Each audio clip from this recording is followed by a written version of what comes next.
Good morning friends, मैं लंकेश कुमार आपके सामने क्लास 10th का क्वाड्रेटिक इक्वेशन का चैप्टर आज लेकर आया हूं सामने आपके।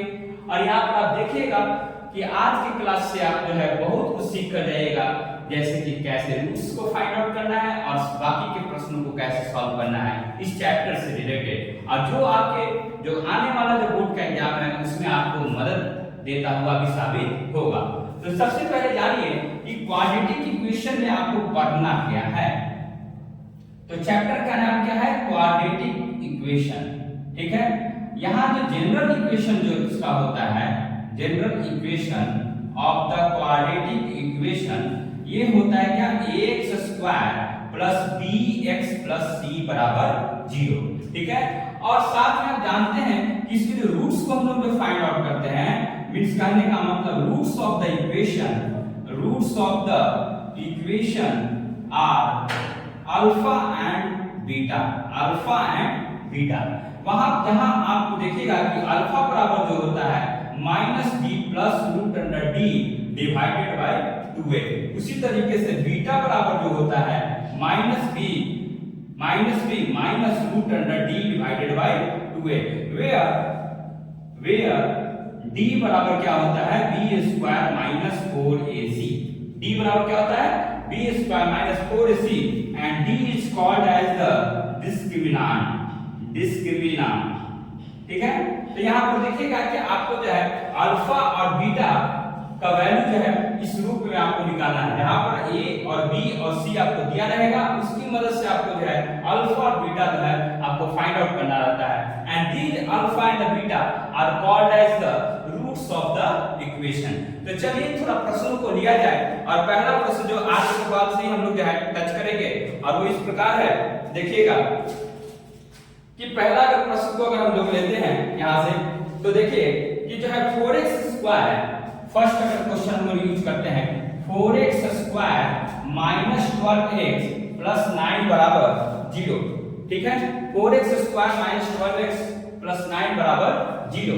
तो देखिएगा यहाँ पर अगर आप देखिएगा कि इस इक्वेशन को अगर हम लोग जो है कंपैरिजन करेंगे ax square plus bx plus c के साथ, तो here we can see that अगर इसका सॉल्यूशन अगर लिखने के लिए अगर आपको आता है, तो हियर a बराबर 4, b बराबर -12, c बराबर 9। तो सबसे पहले आपको करना क्या है? a गुना c कीजिएगा। ठीक है, सबसे पहले आपको क्या करना है? a गुना c करना है, और उसके बाद b के रूप में आप ढाल देते पहले के प्रश्नों में। मगर यहाँ इस चैप्टर में देखिएगा कि जब इस क्वाड्रेटिक फॉर्मूला के अनुसार अगर आप चलने की कोशिश कीजिएगा तो प्रोसेस अलग हो जाता है। ठीक है, मगर ये पहले से आप लोग सीखते आए हैं कि अगर ऐसे जनरल अगर मान लेते हैं कि जो क्वाड्रेटिक इक्वेशन है, तो उसको कैसे सिंपल तरीका से हम लोग सॉल्व कर सकते हैं। तो सबसे पहले क्या करते थे आप लोग? a गुना c करते थे, और उसके रिजल्ट को b के रूप में आप ढालने की कोशिश करते थे। जैसे कि आप देख सकते हैं a गुना अगर c करते हैं तो 4 गुना 9, और 4 गुना 9 कितना होता है? 36। अगर उसके फैक्टर्स को अगर प्राइम फैक्टर्स को अगर निकालने की कोशिश कीजिएगा तो 2 18 2 9 3 3 3 9। ठीक है, तो इस प्रकार देखिएगा जो फैक्टर्स हैं 2 2 3 3 3। ठीक है, तो इसकी मदद से आप कैसे जो है वर्ग बनाइएगा। जैसे कि आप देख सकते हैं 3 तिहाई 9, और 9 तो 4 13 हो जाता है। तो आप इस तरीके कर सकते हैं कि 3 गुना 2 6 क्या हो जाएगा? 12। तो इस प्रकार आप लिख सकते हैं 4x square minus 12x plus 9 बराबर 0। ठीक है, तो यहाँ पर देखिएगा कि जो है हम किस प्रकार से इसको कर सकते हैं। 4x स्क्वायर को एज इट इज रहने दीजिएगा, ये जो लास्ट वाला है उसको भी इसी तरीके से रहने दीजिएगा। ठीक है, तो 4x स्क्वायर, और इसको जो है इस रूप में ट्रांसफॉर्म कीजिएगा, तो -6 और -6 अगर करते हैं तो -12x आपको आ जाएगा। तो अब देखिएगा दो का पेयर बनाना होता है। ठीक है, दो का अगर पेयर आप बनाते हैं तो यहाँ से 2 देखिएगा, यहाँ से 4 है, तो इसका फैक्टर क्या हो जाएगा? 2 गुना 2, ये भी क्या हो जाएगा? 2 गुना 3। ठीक है, तो यहाँ से देखिएगा कि दोनों में 2 क्या है? कॉमन है। तो इस प्रकार से 2 कॉमन हो जाएगा। यहाँ भी x स्क्वायर है, यहाँ x है, x का पावर 1 क्या हो जाएगा? कॉमन। तो 2x अगर आप बाहर निकालते हैं तो यहाँ क्या बचेगा? 2x - 3। उसी प्रकार से अगर यहाँ से इन दोनों से अगर देखिएगा तो -3 अगर कॉमन निकालिएगा तो x - 3 बराबर 0। अब यहाँ देखिएगा, यहाँ जो है 2x - 3 बराबर 0, यहाँ भी 2x - 3, यहाँ भी 2x - 3, तो 2x - 3 को बाहर निकालिएगा, यहाँ क्या बचेगा? 2x, यहाँ क्या बचेगा -3 बराबर 0।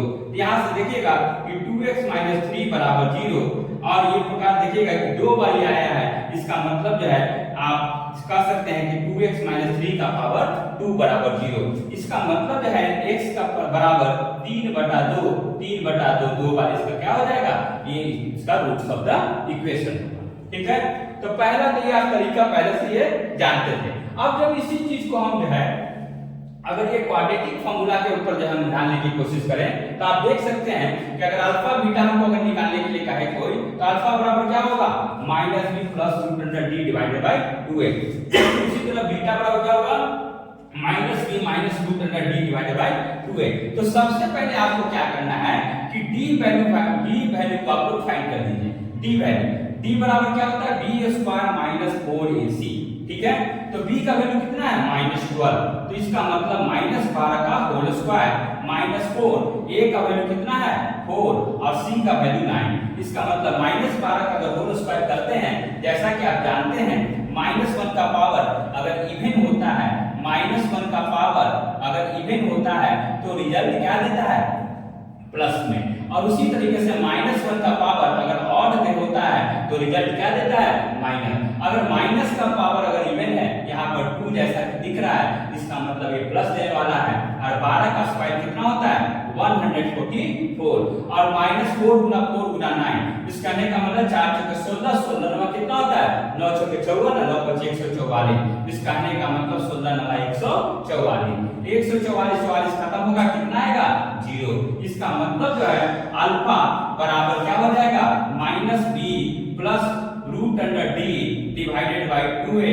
इस कहने का मतलब b का वैल्यू -12, तो माइनस प्लस, अब प्लस यहाँ पर देखिएगा d का वैल्यू 0 आ चुका है, तो रूट के अंदर 0 भी डालेगा तो 0 ही रह जाएगा, और डिवाइडेड बाय 2a, a का वैल्यू 4 है तो 2 चौके 8, इसका मतलब 12/8।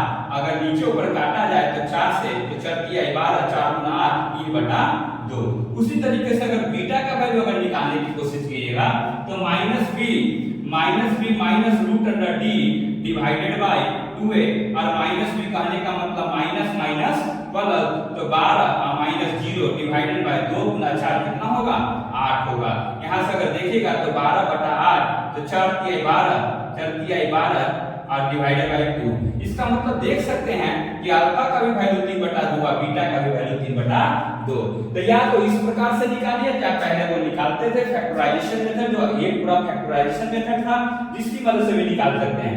तो मगर चाहिए आपको कि जब आप क्लास 10th में हैं तो कोशिश करना है कि इस मेथड्स के सहारे आप इसको यूज करके और जल्दी से जल्दी, क्योंकि हो सकता है कि यहाँ बहुत बड़े बड़े अंक हो आपके पास। ठीक है, इनडायरेक्ट कंडीशन आप क्या हो सकते हैं कि बड़ा गुना हो सकता है, इनडायरेक्ट कंडीशन आप फंस जाइएगा। ठीक है, तो सिंपल है, आप पहले जो है d का वैल्यू निकालेगा और उसके बाद अल्फा और बीटा का वैल्यू इस तरीके से फार्मूला में उपयोग करके आप निकाल लीजिएगा। ठीक है, तो देखा जाए दूसरे प्रश्न को। तो चलिए हम लोग अपने सेकंड क्वेश्चन की तरफ बढ़ते हैं, और यहाँ पर देखिएगा क्वेश्चन है दिया गया x + 3 divided by x + 2 = 3x - 7 divided by 2x - 3। इसको आपको क्या करना है सॉल्व करना है। इस कहने का मतलब x का वैल्यू निकालना है। तो आप क्या कीजिएगा, आप जो है क्रॉस मल्टीप्लाई कीजिए, x + 3 गुना 2x - 3 = 3x - 7 गुना x + 2। अब यहाँ पर देखिएगा इस x का इस दोनों के साथ गुना और इस 3 का इन दोनों के साथ गुना, जैसा कि ये लोग आप ये चीजें आप जानते हैं, x का अगर इन दोनों के साथ गुना करेंगे तो 2x² + -3x, 3 को अगर 2x के साथ तो 6x, 3 को अगर -3 के साथ -9। यहाँ से देखिएगा 3x को अगर x के साथ तो 3x² + 6x + -7x और -14। अब यहाँ देखिएगा ये 2x² है, ये 3x² है, तो यहाँ देखिएगा कि ये 2x² - 3x², यहाँ देखिएगा -3x है + 6x, इसका मतलब क्या होने वाला ये 3x - 9। ये अगर 6x है और -7x है, इसका मतलब ये क्या होगा -7x, और इधर जाएगा तो क्या इधर सॉरी ये क्या होगा -6, और इधर जाएगा तो क्या हो जाएगा ये +6। उसी तरीके से ये क्या है -14, इधर जाएगा तो क्या हो जाएगा +14 बराबर 0। अब यहाँ से देखिएगा कि 2x² - x² 3x² मिलके क्या बनेगा -x², 3x और x मिलके क्या बनेगा 4x, यहाँ से -9 प्लस 14 मिलके क्या बनेगा +5 बराबर 0। अगर माइनस को अगर हटा कॉमन ले लिया जाए तो यहाँ से क्या हो जाएगा माइनस अगर कॉमन तो -x कॉमन निकल जाएगा तो x स्क्वायर -4x -5 बराबर 0। अगर इसका मतलब क्या है x स्क्वायर -4x -5 बराबर 0। आप जैसा कि जानते हैं कि जब छोटे नंबर हो तो आप फैक्टराइजेशन मेथड का ही उपयोग कीजिएगा क्वाड्रेटिक इक्वेशन को सॉल्व करने के लिए कोशिश करना है, ठीक है। मगर अगर मान लेते हैं कि क्वेश्चन में दिया है कि by the help of quadratic formula you have to solve that question, तो in that case only you have to use the alpha and beta roots equation, ठीक है। तो x स्क्वायर -4x -5 बराबर 0, जैसा कि आप जानते हैं यहाँ पर कुछ भी फैक्टर नहीं है, जिसका मतलब कि इसका कोएफिशिएंट क्या है 1 एंड इट मींस 1 गुना 5 बराबर रिजल्ट क्या आएगा 5, 1 गुना 5, ठीक है। तो 5 का फैक्टर क्या होगा 5 और 1, ठीक है। तो 5 में से अगर आप 1 घटाइएगा तो 4 आता है, तो -5 में से अगर +1 काटिएगा तो क्या आ जाएगा -4। इसका मतलब जो है x square -5x plus x -5 बराबर 0। अब यहाँ से इन दोनों को कॉम्बिनेशन बनाइए, इन दोनों का कॉम्बिनेशन यहाँ देखिएगा कि x स्क्वायर है, यहाँ -5x है, इसका मतलब दोनों में तो x तो है, ठीक है। तो x कॉमन निकालेगा तो x -5 बचेगा, ठीक है। इधर देखिएगा अगर कुछ भी फैक्टर नहीं है तो 1 तो सबका फैक्टर होता है, ठीक है। तो 1 अगर कॉमन निकालेगा तो x -5 होगा बराबर 0। यहाँ भी x -5, यहाँ भी x -5 कॉमन निकाल लीजिए, ठीक है। इसका मतलब जो है क्या बचेगा x + 1 बराबर 0। इसका मतलब जो है x बराबर 5 एंड x बराबर -1। तो इस प्रकार से 5 और -1 इसका क्या हो जाएगा रूट। तो चलिए अब हम लोग जो है क्वेश्चन नंबर 3 पर चलते हैं, जहां पर आपको इक्वेशन दिया गया है 14 divided by x + 3 -1 is equal to 5 बटा x + 1 and where x not equal to -3 and -1। इसका मतलब जो है x का वैल्यू -3 नहीं होगा। ऐसा इसलिए कि अगर -3 अगर आप यहाँ रखिएगा तो x का वैल्यू अगर -3 रखते हैं तो -3 या +3 मिलके क्या बन जाएगा 0 बन जाएगा। और समथिंग डिवाइडेड बाय 0 जो होता है वो मैथमेटिक्स में नॉट डिफाइंड होता है। इस चीज का ध्यान रखने के लिए आपको ये चीजें दे दी गई है कि भैया x बराबर -3 और -1 तो आने वाला नहीं है, ठीक है। तो आपको इस इक्वेशन को आपको सॉल्व करना है और x का वैल्यू निकालना है जो क्या होगा, ठीक है। तो यहाँ देखिएगा आप क्या कीजिए कि जो 14 बटा x + 3 है, ठीक है, और इधर भी जो है आपको जो फ्रैक्शन दिया है उसको इधर लेके चले आइए। तो -5 बटा x + 1 बराबर -1 उधर जाएगा तो +1। यहाँ से अगर देखिएगा x + 3 इंटू x + 1 इसका क्या हो जाएगा एलसीएम, इसको गुना कीजिएगा 14 गुना x + 1 और -5 गुना x + 3 बराबर 1। यहाँ से गुना कीजिएगा तो 14x + 14 -5x -15 divided by x square plus क्या हो जाएगा x + 3x प्लस क्या हो जाएगा 3 बराबर 1। यहाँ से अगर देखिएगा तो 14x - 5x मिलकर क्या बनेगा 9x।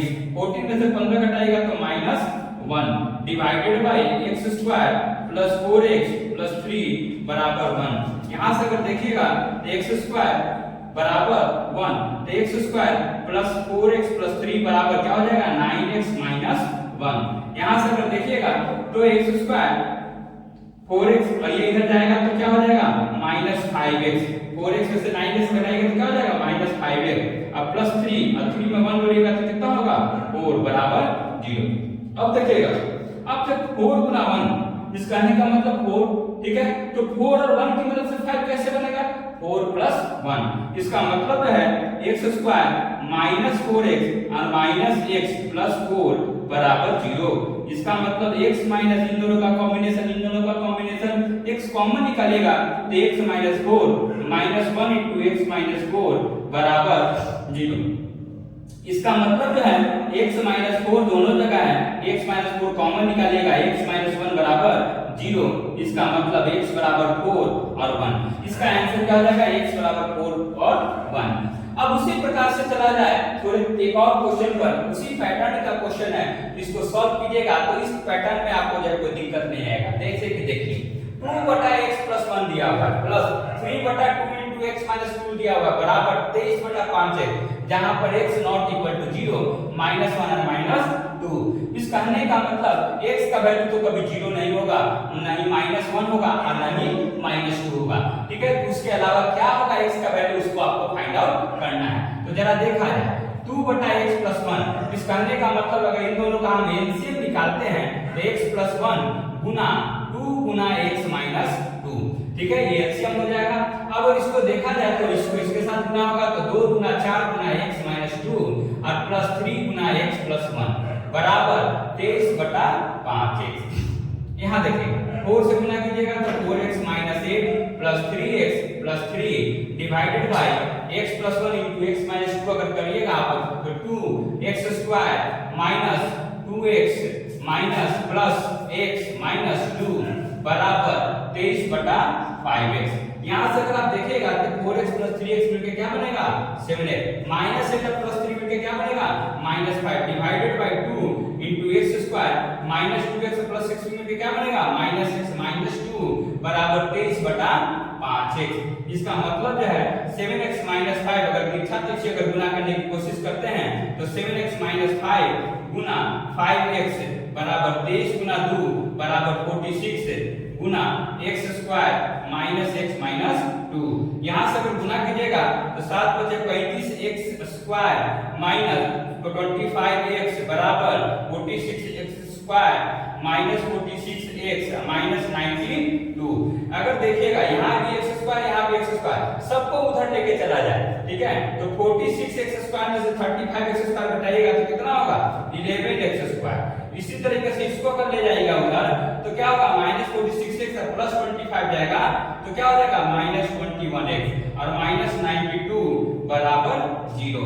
अगर ध्यान दीजिएगा बहुत बड़ा नंबर है, ठीक है, ये बहुत बड़ा नंबर है, तब भी अगर आप फैक्टराइजेशन मेथड का उपयोग कीजिएगा तो हो सकता है कि आपको बन जाए, ठीक है। जैसे कि आप देखिए 11 गुना 92, 11 गुना अगर 92 करते हैं 11 गुना 92 अगर फैक्टर निकालने को 92 अगर करते हैं तो क्या आएगा 92 इसका करने का मतलब 2 9 11 और ये कितना हो गया 1012।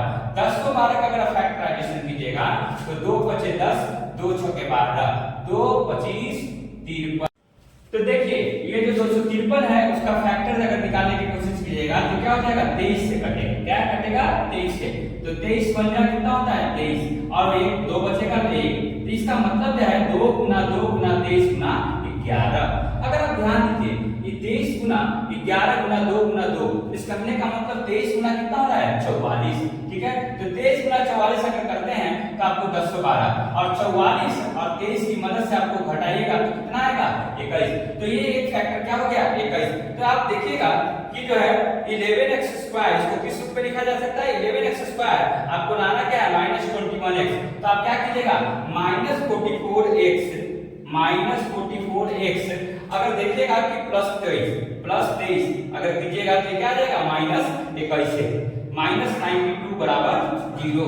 अगर ध्यान दीजिएगा इन दोनों का अगर पेयर बनाते हैं तो 11 दोनों में कॉमन है, x भी कॉमन है, तो क्या बचेगा x - 4।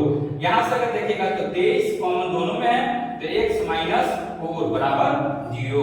इसका मतलब जो है x - 4 दोनों जगह मौजूद है तो x - 4 कॉमन निकल जाएगा 11x + 23 बराबर 0। इसका मतलब जो है x बराबर जो है वो 4 होगा और दूसरा जो होगा -23/11, ठीक है। तो इस प्रकार से देखिएगा कि आज जो है हम लोगों ने एक पहले पार्ट का जो क्वाड्रेटिक इक्वेशन है कैसे सॉल्व किया जाता है उसके बारे में हम लोगों ने जाना है। अगले क्लासेस में जो है हम लोग और आगे विस्तार से जो है बाकी के प्रश्नों को भी सॉल्व करेंगे, जहां पर आप देखिएगा कि हम कुछ प्रश्नों को सॉल्व करेंगे जो कि क्वाड्रेटिक फॉर्मूला के बेस पर होगा। इस कहने का मतलब अल्फा और बीटा के रूप में होगा। तो हमारी ये शुरुआत है, आज से ये शुरुआत हो चुकी है और हम निरंतर आपके सामने जो है क्लासेस लेके आएंगे, क्योंकि मकसद है कि जो आने वाला जो बोर्ड एग्जाम 2025 में है उसमें आप सफलता प्राप्त करें और मैथ्स जैसे सब्जेक्ट में जो है आपका स्कोरिंग अच्छा हो।